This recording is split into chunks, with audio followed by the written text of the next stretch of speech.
Hello दोस्तों, स्वागत है आपका हमारे इस यूट्यूब चैनल पे।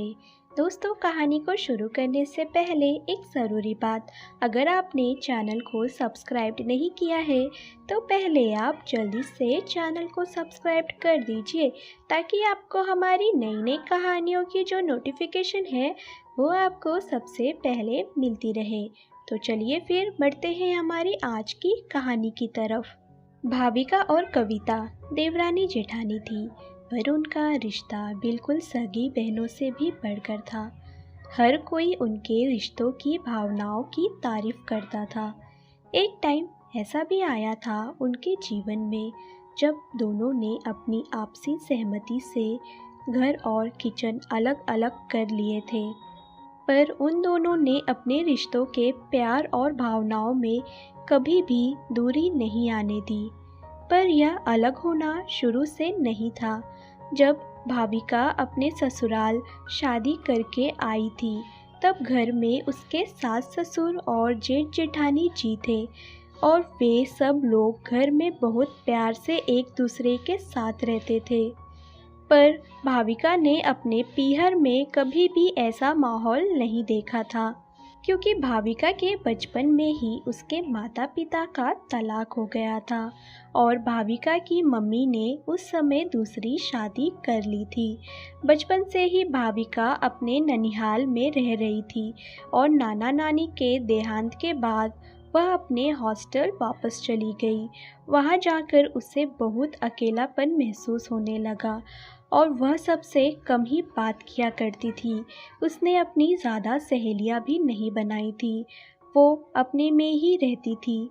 हाँ, कभी कभी उसकी मम्मी उससे मिलने हॉस्टल आ जाया करती थी।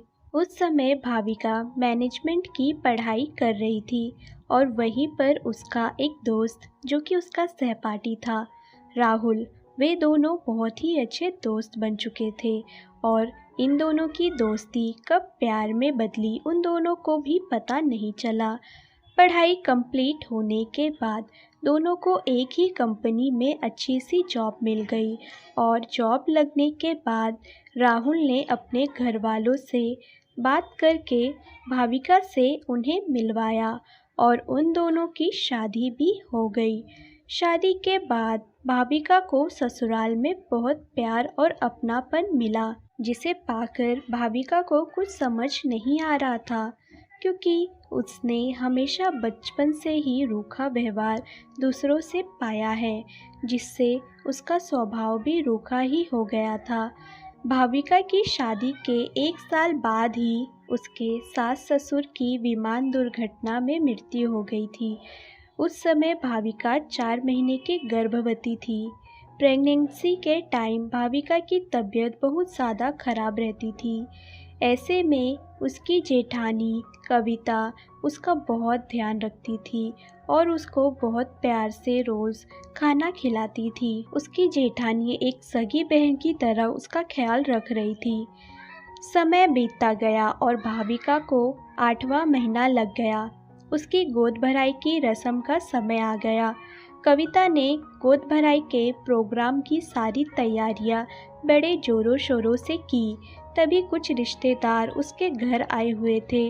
वह आपस में बातें कर रहे थे कि भाविका तो अनाथ है और गोद भराई में पहली गोदी तो मायके से ही आती है, तो फिर इसकी गोदी कौन भरेगा।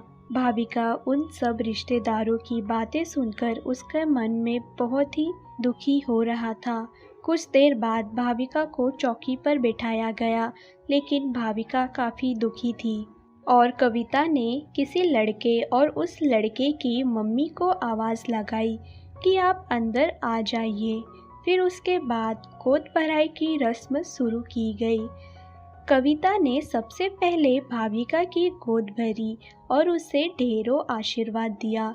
उसके बाद सभी रिश्तेदारों ने उसकी गोद भरी और स्नेह दिया।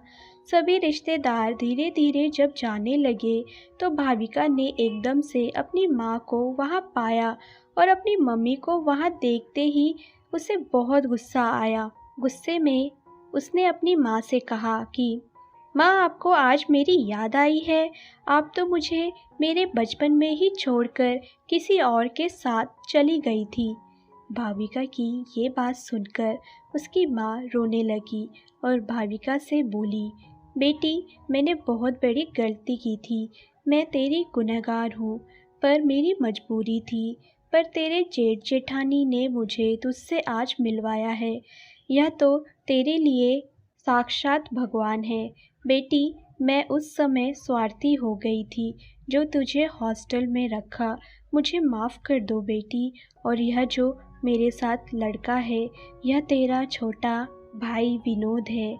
भाविका विनोद से भी मिलकर बहुत खुश होती है और अपनी माँ के गले लगकर सारे गिले शिकवे दूर करके उनसे आशीर्वाद लेती है। माँ के घर से जाने के बाद भाविका कविता के गले लगती है और कहती है, दीदी, मैंने आपसे हमेशा रूखा व्यवहार रखा, पर आपने आज मुझे गोद भराई में ऐसा गिफ्ट दे दिया जिसका कर्ज मैं ज़िंदगी भर चुका नहीं पाऊंगी। और फिर दोनों देवरानी जेठानी गले मिलकर उस दिन से बहनों से बढ़कर हो जाते हैं। भाविका बहुत खुश थी और आज भाविका ने एक प्यारे से नन्हे आदित्य को जन्म दिया है। आज वह बहुत खुश है क्योंकि उसके पास अपने सारे खोए हुए रिश्ते वापस आ गए हैं और सबसे बड़ी बात, उसकी जेठानी उसकी बहन बन चुकी है जो कि उसका पूरा ख्याल रखती है। दोस्तों, ये थी हमारी आज की छोटी सी कहानी। अगर आपको हमारी कहानी पसंद आई हो तो कहानी को लाइक और शेयर करना बिल्कुल ना भूलें। दोस्तों, अगर आपने अभी भी चैनल को सब्सक्राइब नहीं किया है तो पहले आप जल्दी से चैनल को सब्सक्राइब कर दीजिए ताकि आपको हमारी नई नई कहानियों की नोटिफिकेशन सबसे पहले मिलती रहे। तो दोस्तों, हम फिर मिलेंगे अपनी एक और नई कहानी के साथ।